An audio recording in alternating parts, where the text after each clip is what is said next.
amongst Christians, non nominandum, not named.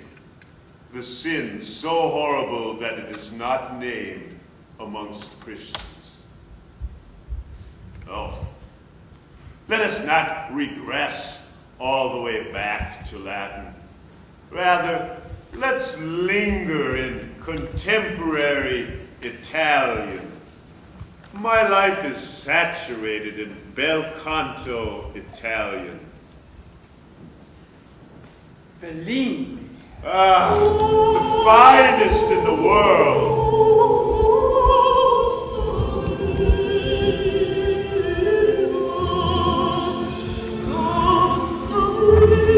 Verdi.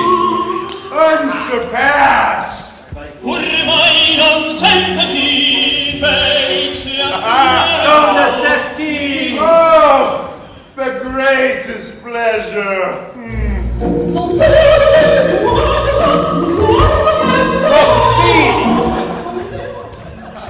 All of my works colored by them.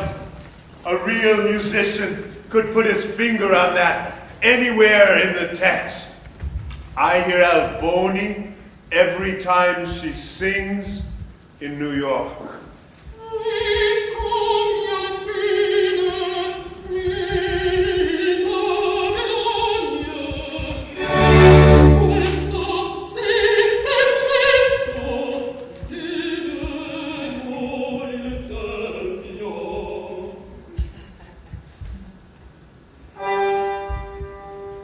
"28 young men bathe by the shore.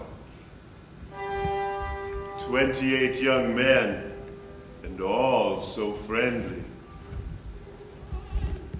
28 years of womanly life, and all so lonesome. She owns the fine house by the rise of the bank. She hides, handsome and richly dressed, after the blinds of the window.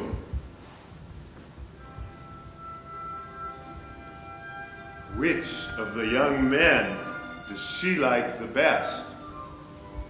Ah, the homeliest of them is beautiful to her. Where are you off to, lady? For I see you. You splash in the water there, yet stay stock still in your room. Dancing and laughing along the beach came the 29th bather. The rest did not see her, but she saw them and loved them. The beards of the young men glistened with wet. Little streams passed all over their bodies. An unseen hand also passed over their bodies. It descended tremblingly from their temples and ribs. The young men float on their backs. Their white bellies bulge to the sun. They do not ask who seizes fast to them. They do not know who puffs and declines with pendant and bending arch. They do not know whom they souse with spray.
This painting could get you in a lot of trouble with Anthony Comstock and his pack of Methodist smut hounds.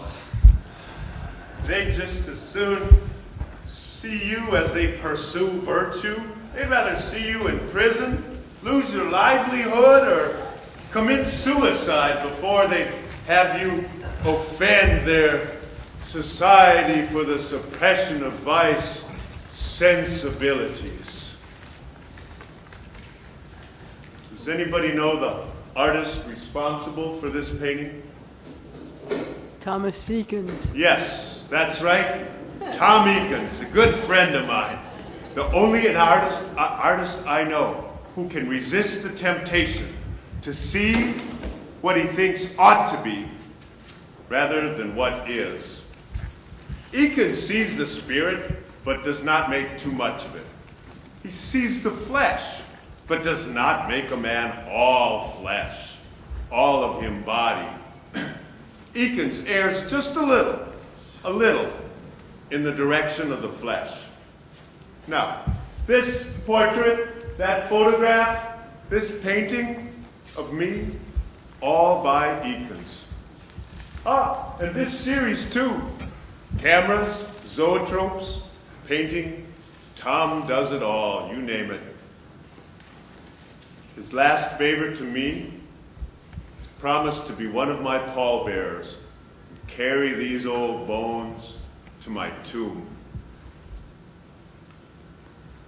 Tom likes to say that he paints naked women because a naked woman is the most beautiful thing there is, except a naked man. That is Bill Duckett. Do you recognize him with his clothes off? One of Tom's nude models. Nude models get Tom in a lot of trouble. One time, teaching, he snatches the loincloth off a model, a man, And there are women in class.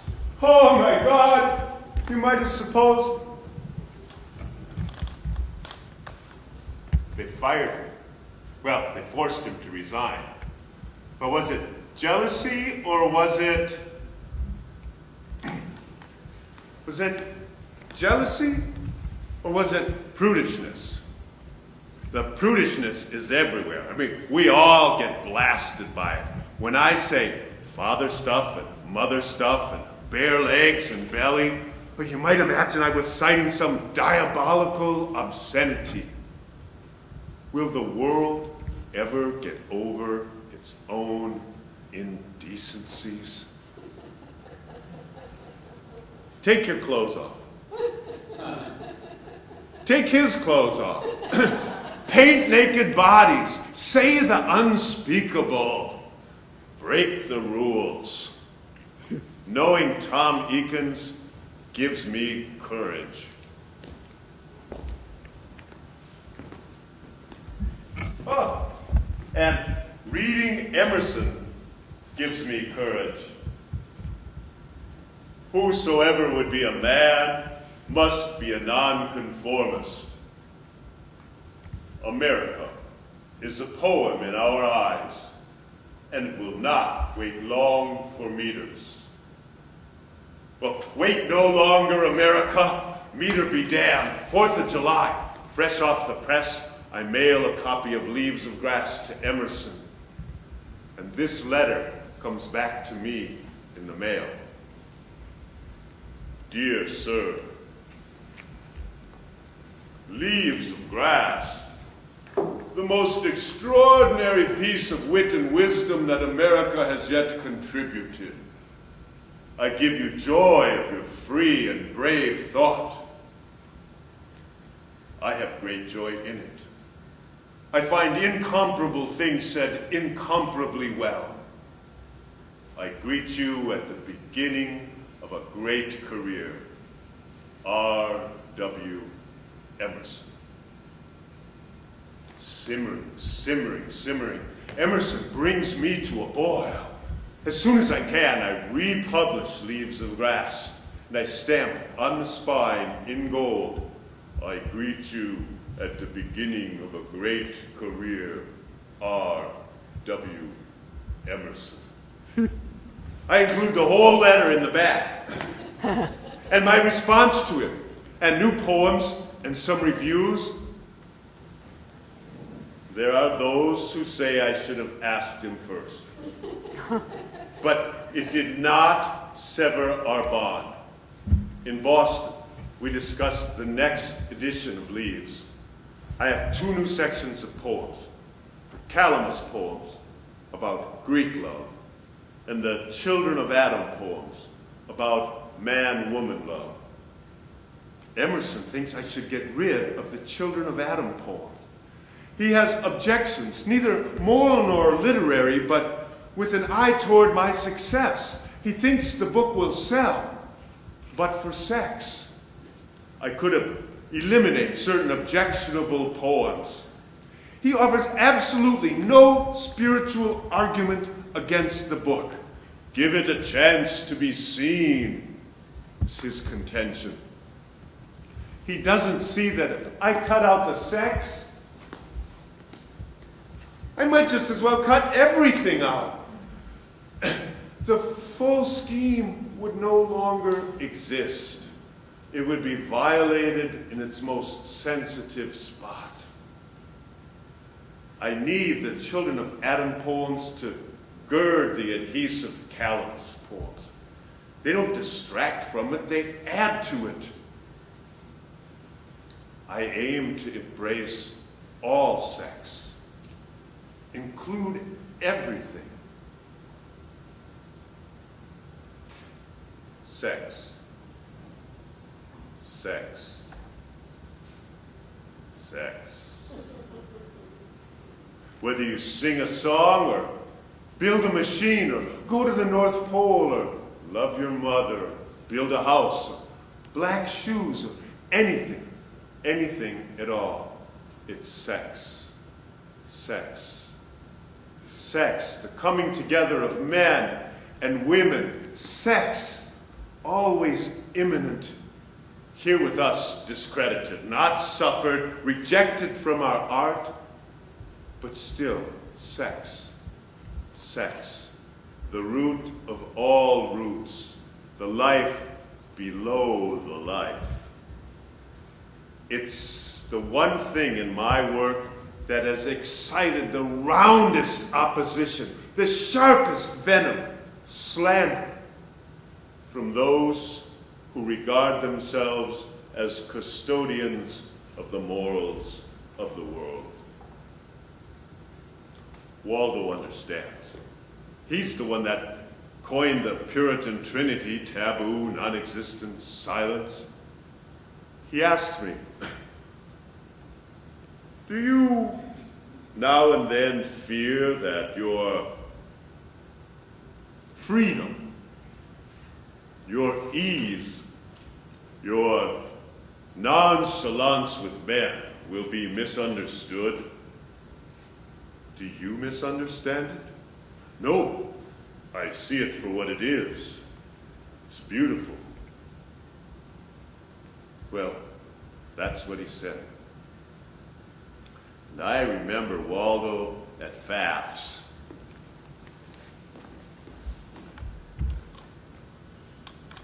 Many a man caught his eye there. Reminded him of being distracted by his young friend, Martin Gay. Emerson is Greek. And so is our friend Thoreau. Henry David Thoreau, civil disobedience, rule breaker par excellence. Don't take my word for it. Read his journals. I love Manhattan. He loves Walden Pond. And we share Greek views. And he wrote this about me. We ought to rejoice greatly in Walt Whitman. How they must shudder when they read him. He's awfully good. But not everybody likes him.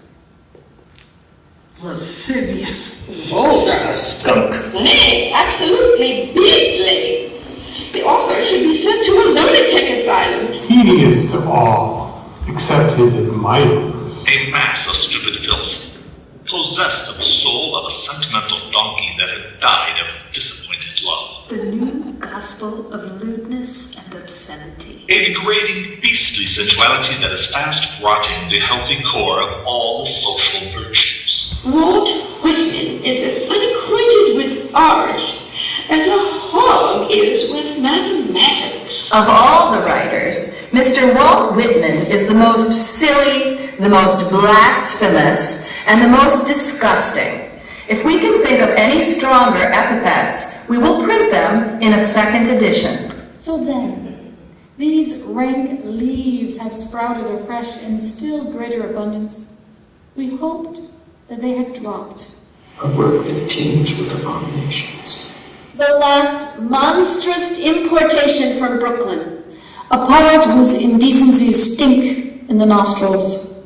Roots like a pig among the rotten garbage of lascivious thoughts. Ichthyphallic audacity that insults what is most sacred and decent among men. Stenches from the sewer, garbage from the gutter, squeals from the sky. Predicatum illud horribile, inter Christianus non dominandum.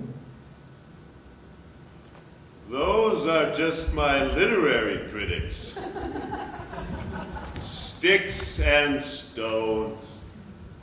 But there are those who would break my bones.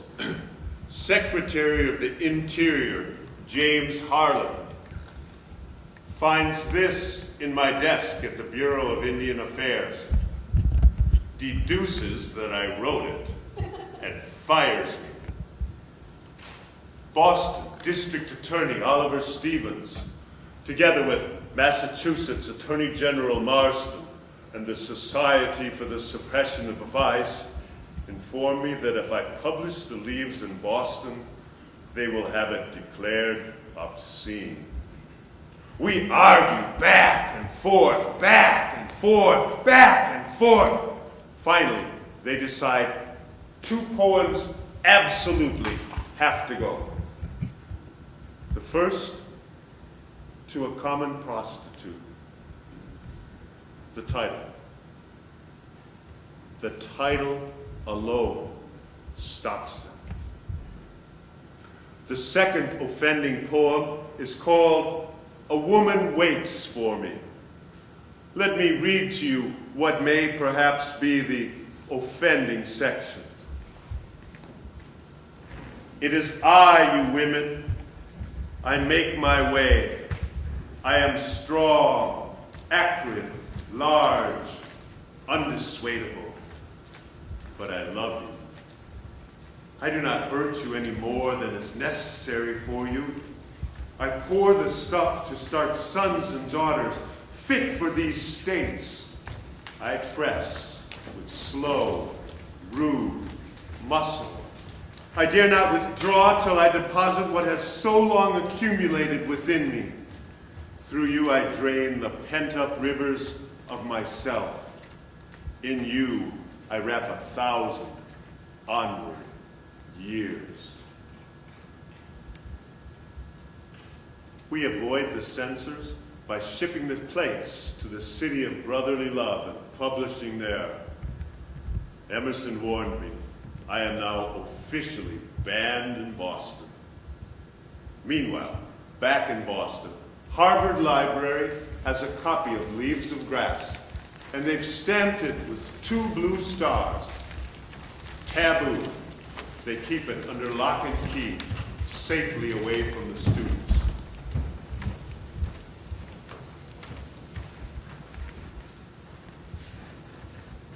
Don't let them get to you. We will always have adversaries. And perhaps we are even the better for it. And we will always have allies. Listen to this. Admiration all the way from Honolulu. 私は通りがかりにお話を聞きたかったものです。He cites Leaves of Grass to me, writing a letter to me. Traveling interesting islands for my first time. I act as my nature propels me. Not in America, not even in California, where men are tolerably bold. I sail for Tahiti in 5 weeks. I must be amongst people who are not afraid of instincts. I am numbed by the frigid Christians. I go into the South Seas sure of your friendship, to live the real life there, for your sake as well as my own. Affectionately yours, Charles Warren Stoddard. He sends not only a letter, he sends a book. And I'm writing this back to him. Dear Charles, I received your beautiful, soothing South Sea Idyll. I warmly approve of your emotional and adhesive nature. I know that the Western world, for the most part, would not only not understand, but would condemn. But those tender, personal relations in the Pacific Islands touch me deeply. Meanwhile, closer to home, I am admired in the streets of Washington, D.C. by Abraham Lincoln. We see each other frequently. We never speak, but he knows who I am. Back at his law office in Springfield, he used to read aloud to his colleagues from Leaves of Grass. I celebrate myself, and what I assume you shall assume. For every atom belonging to me as good belongs to you. And I am admired in England. Dear Mr. Whitman, for years I have attempted to explain what you call adhesiveness. I have traced passionate friendship through Greece, Rome, the medieval, and the modern world. In Leaves of Grass, comradeship is real, not a delusion of distorted passions or dream of the past, but a strong and vital bond of man to man. I pored over Calamus, as I used to pore over Plato, burning, panting. What the love of man for man has been in the past, I think I know. What it is here now, I know that also, alas. Oh, ¿podrías decirme algo más sobre el amor de los amigos? Ever grateful and indebted, John Addington Symonds. He writes all the time.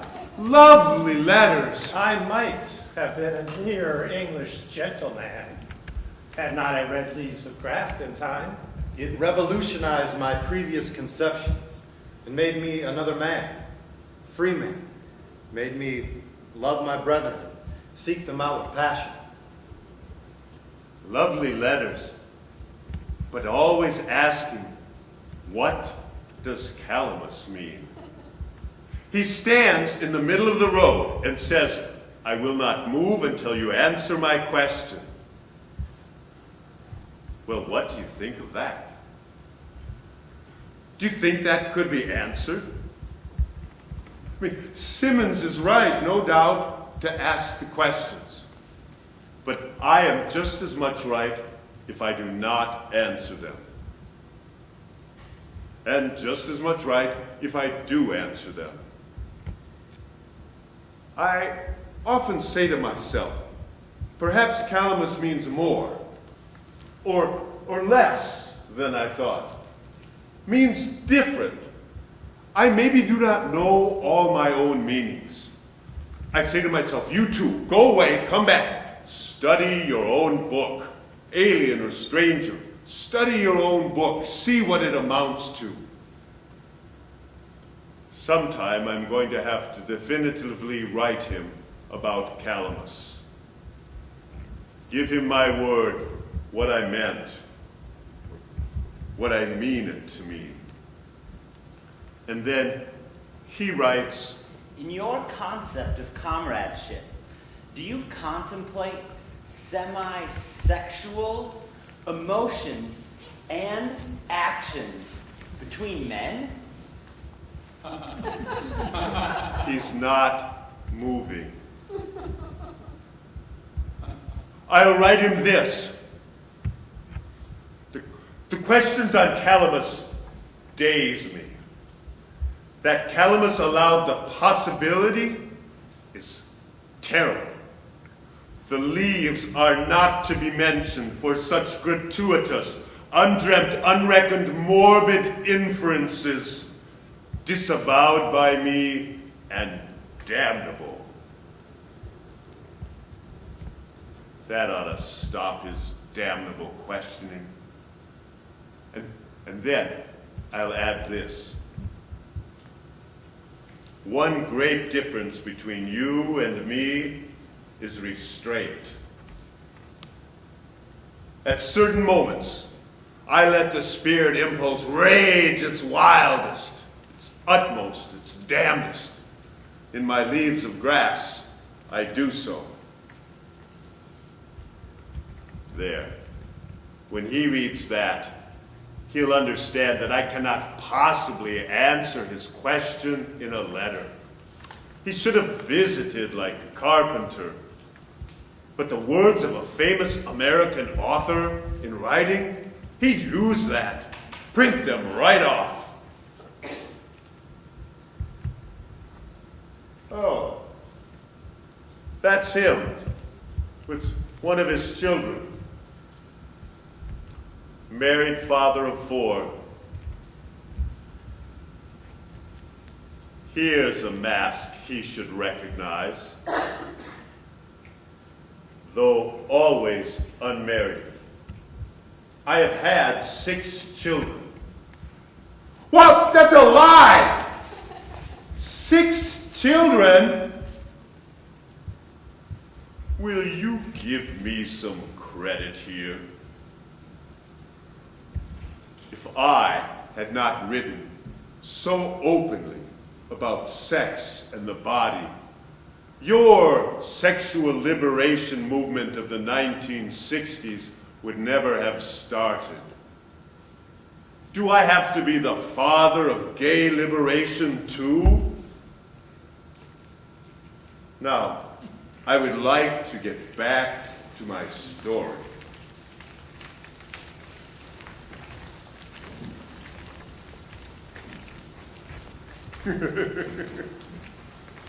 The 6 children. Indeed.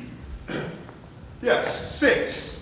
There's Charles in Tahiti and Abraham Lincoln in Illinois. Simmons himself in England. And Edward Carpenter in England, that makes 4. And 5, Oscar Wilde. Oscar comes twice to visit me. He's a fine, large, handsome youngster and has the good sense to take a great fancy to me. I find him genuine, honest, manly, frank, outspoken, and manly. And he writes to me, "My dear, dear Walt, before I leave America, I must see you again.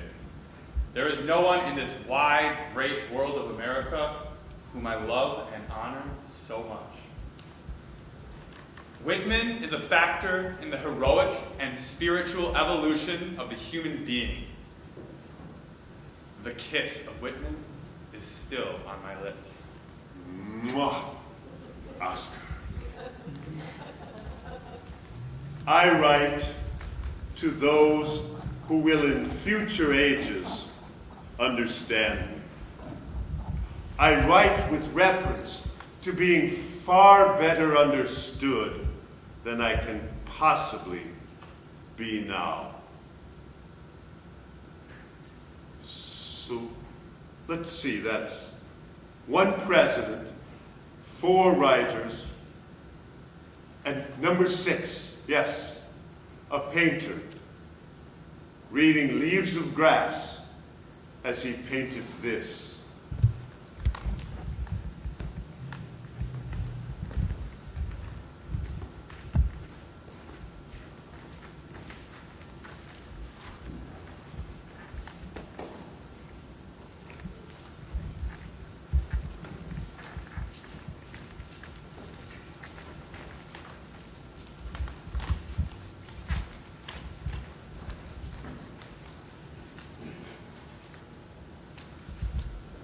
I bequeath myself to the dirt, to grow from the grass I love. If you want me again, look for me under your boot soles. You will hardly know who I am or what I mean, but I shall be good health to you nevertheless. Failing to fetch me at first, keep encouraged. Missing me one place, search another. I stop somewhere, waiting for you.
This is no book. Who touches this, touches a man. Is it night? Are we here alone? It is I you hold and who holds you. I spring from the pages into your arms. Decease calls me forth. Oh, how your fingers drowse me. Your breath falls around me like dew. Your pulse lulls the timpans of my ears. I feel emerged from head to foot. Delicious. Enough. Enough, O deed impromptu and secret. Enough, O gliding present. Enough, O summed up past. Dear friend, whoever you are, here, take this kiss. I give it especially to you. Do not forget me. I feel like one who has done his work. I progress on. The unknown sphere, more real than I dreamed, more direct, darts awakening rays about me. So long. Remember my words. I love you. I depart from materials. I am as one, disembodied, triumphant, dead.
My children, grandchildren, great-grand, great, great, great, grand.